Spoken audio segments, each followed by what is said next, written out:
Two Chaps, Many Cultures, episode 68. And I might step on your toes. Maybe Brett will. In either case, it will be unpleasant for Brett, myself, and you. It will be a faux pas. Let's see how we can save face.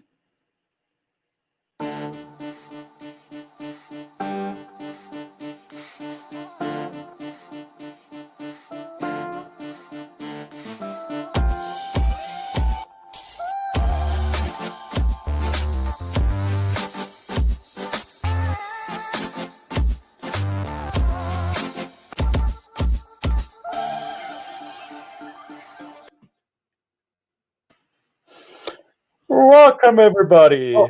Sorry. I'm sorry. Did I catch you in a bad moment? I'm sorry. Didn't mean Yes, to. I'm very embarrassed. How can I make it up to you?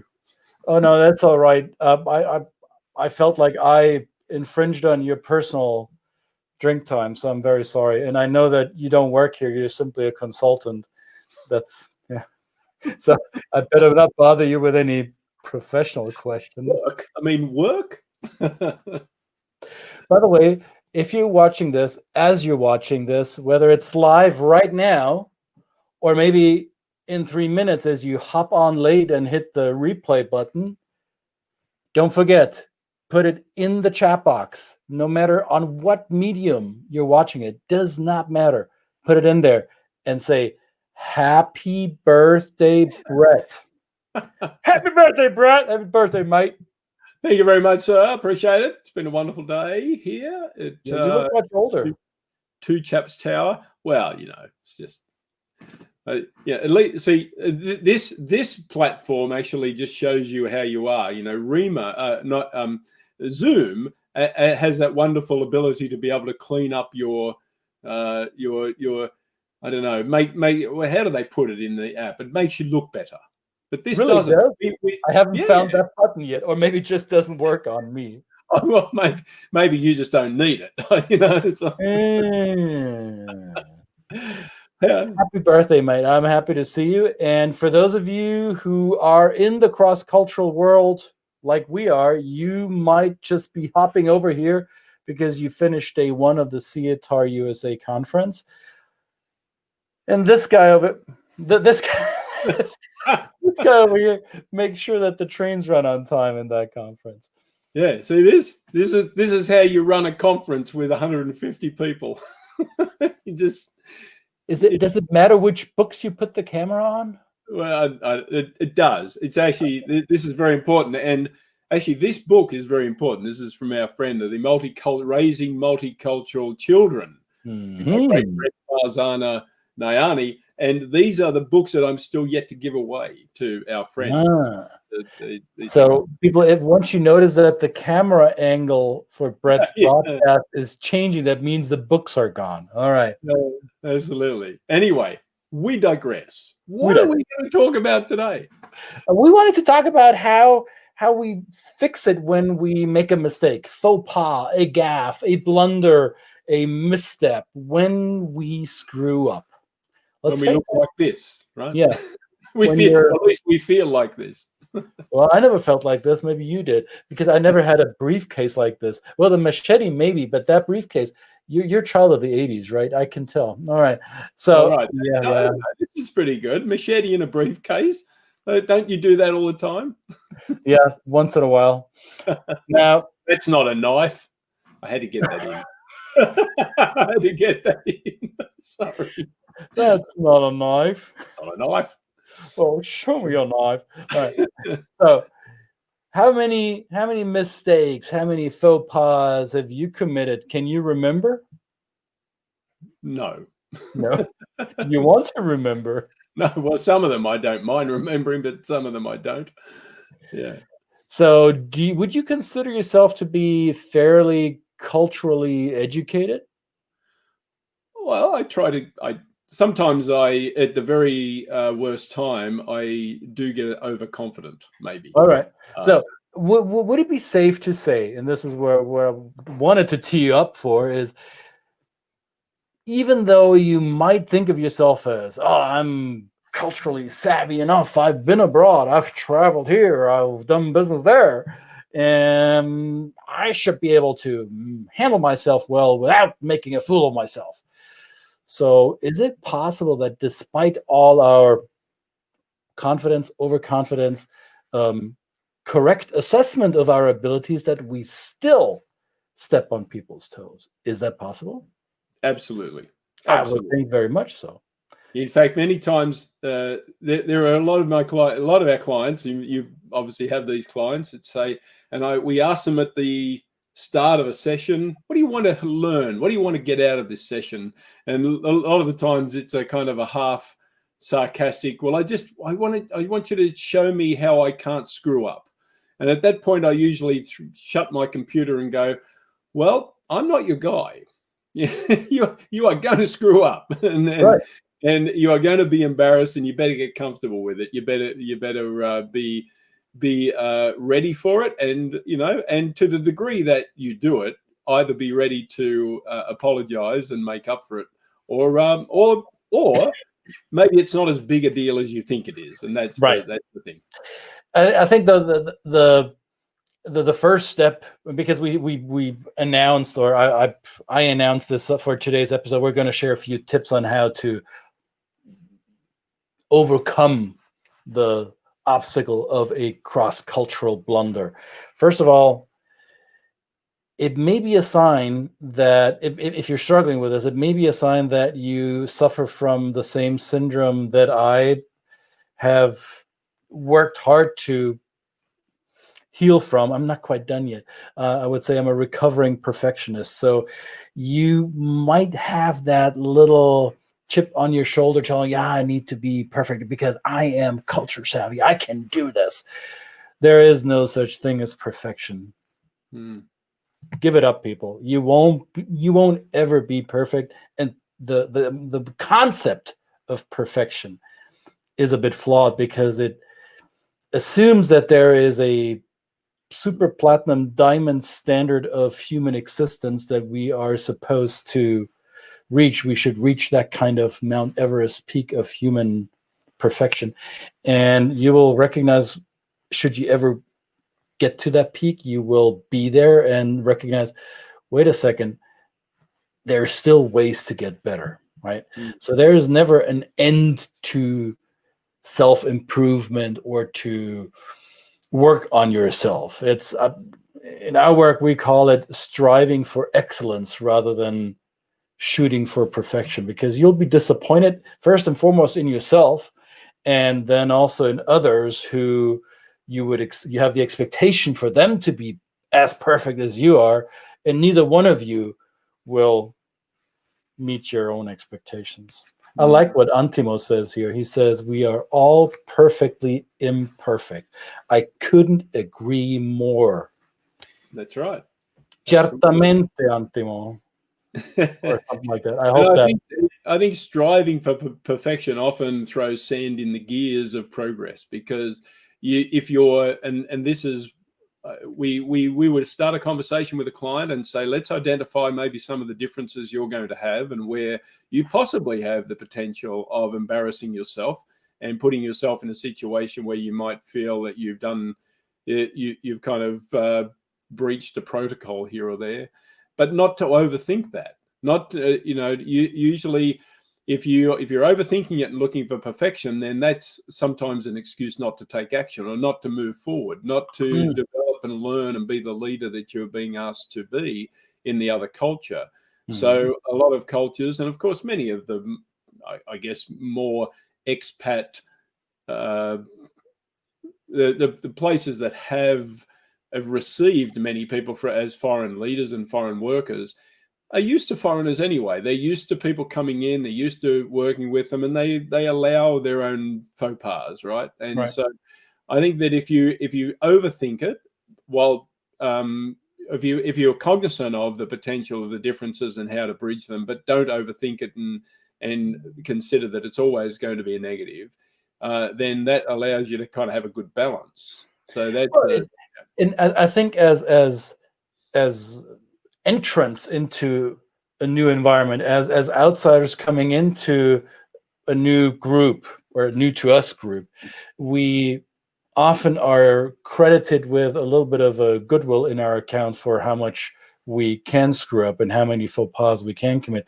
There's almost this unspoken expectation that the foreigner will behave like the bull in the what's that? That's the elephant. In the China shop. Bull in the candy shop. That's what it is. So there might be the expectation, or there might be people won't be necessarily shocked if you don't hit a bullseye every time, right? You might be off the mark a little bit, and that's perfectly okay. And this is a good learning experience because it will I'm not sure if it's going to heal you, but it will remind you that you can stop obsessing about your perceived perfection. You stop obsessing about how well you perform in that other environment, and be vulnerable enough to admit that you didn't hit the bullseye, that you were off the mark a little bit. You still hit the target. Maybe you barely missed it. Doesn't matter. At least you took a shot, right? So Right. who was it? Wayne Gretzky. You're going to miss every shot you don't take. So at least you take a shot, and maybe you miss it. Maybe you hit the target. Maybe you shoot a bullseye. It doesn't really matter. At least you did it. And if you're off a little, and you can admit that, I guess I didn't do this perfectly well, and I'm still learning, and can you show me how to do it better? That will endear you to those who you are trying to engage with, because they see the human being in you, not the foreign robotic entrant who is trying to be perfect, right? So I'm going to ask you a question, because related to that, if the culture that you are from, and in Germany, do we often not say to people that you have to come with a lot of data and information and to build your credibility? So if you make a mistake in those contexts, how much is it easier to, or is it harder to come down from a mistake in that culture than it is perhaps to go to a culture that maybe like an Asian culture, where they appreciate that humility?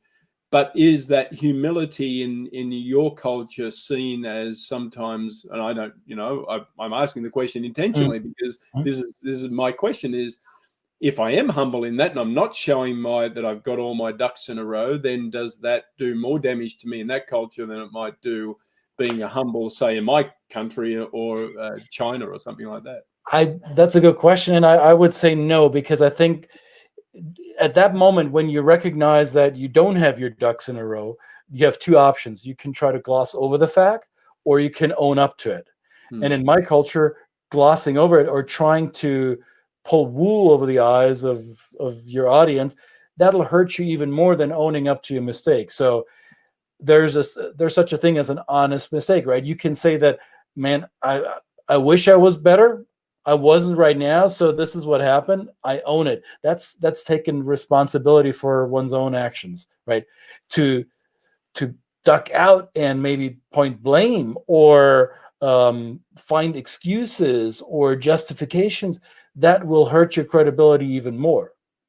So in my experience, even though there are several cultures, including my native culture, that may not have the big antennas out for vulnerability, where if you're trying to cover up a mistake, or ignore it, or just leave it sitting there in the room for everybody to stare at, it is going to hurt you even more. So better to address it, better to move forward. And I mean, in German culture, I think the one example that would tell that story is Germany as a society, as a culture, has this one big mistake, dare I say it, that is lingering like a dark cloud over our heads. What happened in the 1930s and 40s, and Germany did not shy away from that. The exact opposite. We're forcing each other, we're forcing ourselves to look at it and say, okay, this is what happened. This is what our great grandparents or grandparents' generation has screwed up royally, and let's face the demon. Let's look at the mistake, and let's learn from it, let's be better, and let's try to make amends as much as possible. So that I think that in at least in my culture, it would be very good for you, no matter how uh, how grave your mistake, or if it's just a momentary lapse of reason. If you own up to it, it'll help you with your credibility and with your acceptance. I think in most cultures that's the case to varying degrees, but I think it's a great insight to say that just like everywhere, a bit of humility and a bit of acceptance that there is a mistake, there has been a mistake being made, that you're willing to look at it and perhaps use the judgment and the learning from others to guide you in the right way. I mean, Right. that to most cultures, I think people would appreciate that. So that probably is general everywhere you go. But it is the learning. This is what preparing for it so that you can maybe negate the possibility of it happening. Takes curiosity, takes learning, takes intentional education to say, how can I actually say build a good set of culturally competent skills to be able to go in and in the main be very, very good in terms of working across cultures. And then again, when you make a mistake, you're even more of a chance of being forgiven that mistake, because you've actually, as we say, as we know in Asian cultures like China especially, the mianzi, the face, the giving face, obviously builds. It's like a bank account. So the more you put in the bank by doing the right thing, and most of the time, the far more of the chances are that you're going to be just given that sense of grace when you do make a mistake. That is a concept that I learned from an Indian businessman here in the United States. He's from Gujarat, in fact, and he phrased it in a way that I'll never forget. He said, "You got to make deposits into people's goodwill account, and as you keep making those deposits in people's goodwill accounts, at some points later in that relationship, you might be able to make withdrawals because you'll have to, because you'll make a mistake, or you will need their goodwill in order to compensate for something that didn't go well. So paying it forward, so to say, in terms of good behavior, in terms of culturally savvy, adjusted behavior. Now, that's easier said than done. And to your point, Brett, it takes a couple of preparational and guiding instruments. Study up, learn about that culture with which you are planning to interact successfully. Expose yourself to cultural training. Now, that is something that can happen before or during and after your assignments start. So I would always advise, yes, training, great. Topical application of knowledge, great. Now, make sure you have a sounding board. Make sure you have a coach. That could be somebody that is formally a culture coach, a person like Brett or myself. That could be a peer in your organization at the destination culture at which you're doing your work, or within the room in which you interact. Find somebody who is more in tune to the unspoken rules of behavior in your target culture than you are. So that coach, that person that can be your sounding board, the person that gives you feedback, usually afterwards, telling you, okay, here's what you did well, this is what we can improve a little bit on, or here's where you maybe screwed up, and this is exactly what you did to screw up. So let's keep in mind next time, this is how you might be able to change your behavior or adjust your behavior. Yeah. So that's why coaching is relevant. That's why we work with our clients, because they need to be successful. They will have a deposit made in people's goodwill accounts, and they want to make sure that the balance stays positive. We help you make those deposits. Yeah.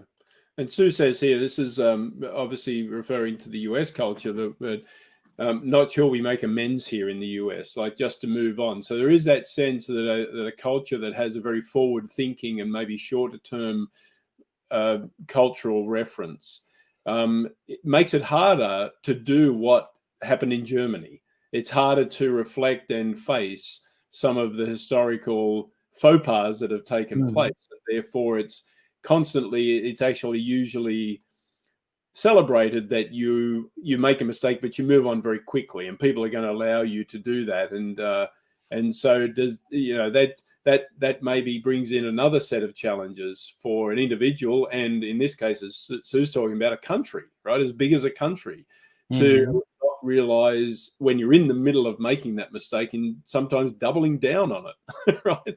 Doubling down. I agree. I agree on the bigger scheme of wrongdoing and owning up to mistakes. However, I think there's two ways or two directions from which to look at this. One would be to say, I am sorry. And the other direction is to ask for forgiveness. So I am sorry is something that I can express my regret over something I did. And that could be a throwaway line. This could just be me getting it off my chest and feeling that by saying that I'm sorry, I'm absolved of my quote unquote sin. I don't think that's quite how it works. It requires the other side of your mistake to say, okay, I see that this was not in with bad intentions, and you wanted to do better, and this went wrong. Let's forget about you. We're good, right? So it always takes two sides, and this saying I'm sorry is important. I think this is a critical phrase actually to learn in any foreign language that you're entering, right? If you're going to Vietnam, it would be nice to know how to say I'm sorry in Vietnamese. However, simply being sorry is not really remorseful. You need to be able to show through your behavior that you want to learn from your mistake. And that's how we build this episode. How do you recover from the faux pas? Recovering is not by saying, I'm sorry. Recovering is by showing that you want to do it better next time. Yeah, the sorry but, or the sorry if you were offended, that kind of seems a little bit, it's a disclaimer saying, well, I'm sorry, it's your fault, I'm sorry you feel that way. Yeah, I'm sorry you feel that way. And I feel that way about my bad behavior. Right, as our good friend Kelly McLeod Chingan always says, if it is perceived as the person to the other person that it is offensive, then it is offensive. That is the fact. I mean, that is, and so then you should, and she says that obviously you take the step to say, okay, be curious. Say to the person, I understand that I really may have upset you, or I have committed this faux pas.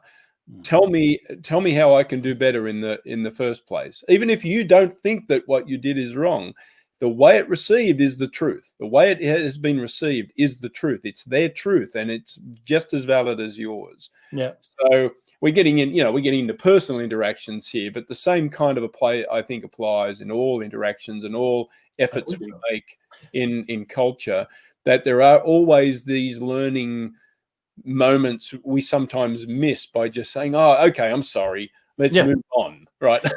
and it requires some self-reflection afterwards. So don't forget to breathe. I mean, you'll be making mistakes, and you will recognize it sometimes in the moment, and you will feel, I don't know, you'll shock yourself, or you'll be paralyzed a little bit for a second there by your own failure or fault. But failure is not that. Failure is feedback. It's giving you feedback that, oops, that didn't work. So take a breath, keep your cool, trust your process. Life will continue. However, afterwards, after you've put some time between you and the event that went wrong, do some self-reflection. What is it that happened? How was what I did a mistake? Or was it? Who do I ask to find out? Talk to your coach, talk to a peer, let them help you assess how big is the damage. Is there damage at all? What can I do to repair? And what can I learn from this to adjust myself for the next time I'm confronted with a similar situation? So it's a constant reevaluation loop that you want to expose yourself. Absolutely. Yeah. Very good. Excellent. And since we're on that topic, reevaluation, a constant loop, we're getting older every year. Every time we pass the sun or circle the sun, we get older. So Antimo says, happy birthday, Australian hunk and chap. He had to say that. I wonder what would have happened if he hadn't said it. So Antimo says this. Sue says, happy Thank you, B-Day. thank you. You have a B-Day. All right. Yeah, it's been a wonderful day. Got lots of messages. I got a very special gift of having the family arrive back from Poland. And they came in, they unpacked, they went to bed. That's good for them. Good for them. Yes, how would your best friend in Australia say it if a good buddy, a good mate in Australia would say happy birthday to another person that they have a good relationship with? How would they phrase that? Well, I don't know. It'd be just yeah, happy birthday, you old B. Okay. I almost got you to commit to that word. Almost. Yes. Well, there may be children watching, and even though it's late at night, they should be in bed. But there may be children watching. But yes, it's just usually with a great deal of sarcasm, and you have to have a pretty thick skin. So that when these celebrations come around, and don't worry, I've got a few of those messages already today from across the pond. Yep, a celebratory clinking of a glass, even though it's only water. It may look like gin and tonic, but it is water. Cheers to you, my friend. Happy birthday, Mike. And to everybody else, we're out. We'll see you again tomorrow. Thank you very much, everybody. Have a wonderful. Put your comments and tell us, how do you recover? Yes, please. See you later. Cheerio.